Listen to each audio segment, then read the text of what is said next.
Hello and welcome to Pro Engineering and Manufacturing. Today, one of the expanding beverage categories is the fruit drink category. Fruit beverages contain sugars, which are present naturally in the fruit. In some cases, sugar is added to the beverage. When sugars are present, the fermentation process can occur if there's yeast also present. The end result is the production of alcohol and carbon dioxide gas. Alcohol is generally not a desirable end product in pure fruit juice products.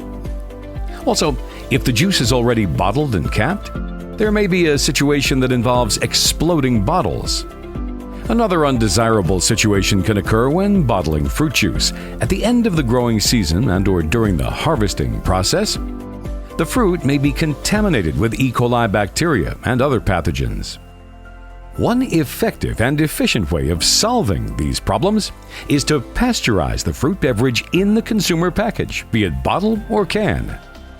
The best way to pasteurize beverages in the consumer package is to employ either a tunnel pasteurizer or a batch pasteurizer.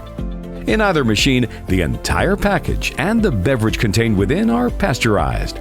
There's no need for aseptic filling conditions to be maintained downstream. Pro Engineering and Manufacturing designs and manufactures a variety of batch and tunnel pasteurizers. Pro is a leader in innovative pasteurizer design, from the smallest to the largest models. The company has over 43 years of experience in the field of pasteurization. To learn more about pasteurizing fruit juices, contact the experts at Pro Engineering via email at sales@prowm.com or call 414-362-1500.